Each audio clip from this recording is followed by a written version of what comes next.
Hello friends, welcome back to my channel. তরমুজের season শেষ, তাই এবছরের মতো এইটাই আমার তরমুজের লাস্ট রেসিপি।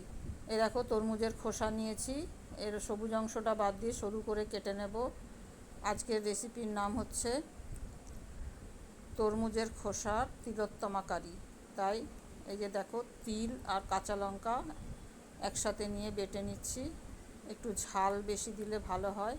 এই দেখো কী কী সবজি নিয়েছি: আলু, বেগুন, পটল, কাঁকরোল, তরমুজের খোসা, কাটোয়া ডাঁটা, কাঁঠালের বিচি। তোমরা চাইলে আরও সবজি অ্যাড করতে পারো। এগুলো সব একসাথে ধুয়ে নেব।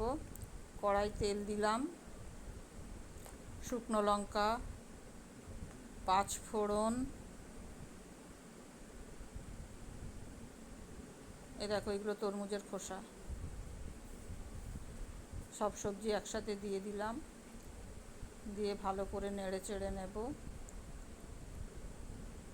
এরপর দিলাম হলুদ, নুন এবং পরিমাণ মতো মিষ্টি দিয়ে আবার ভালো করে নেড়ে চেড়ে নেব। বন্ধুরা, ভালো লাগলে অবশ্যই চ্যানেলটি সাবস্ক্রাইব করো।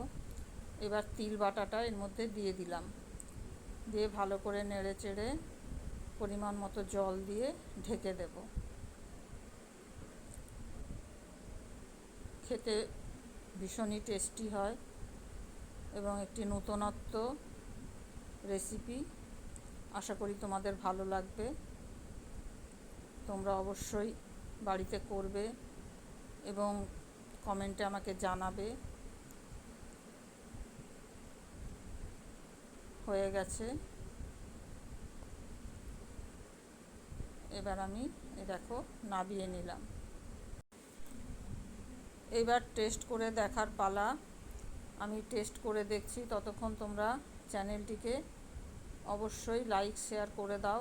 প্লিজ প্লিজ আমার পাশে থেকো। খেতে খুবই সুন্দর হয়েছে,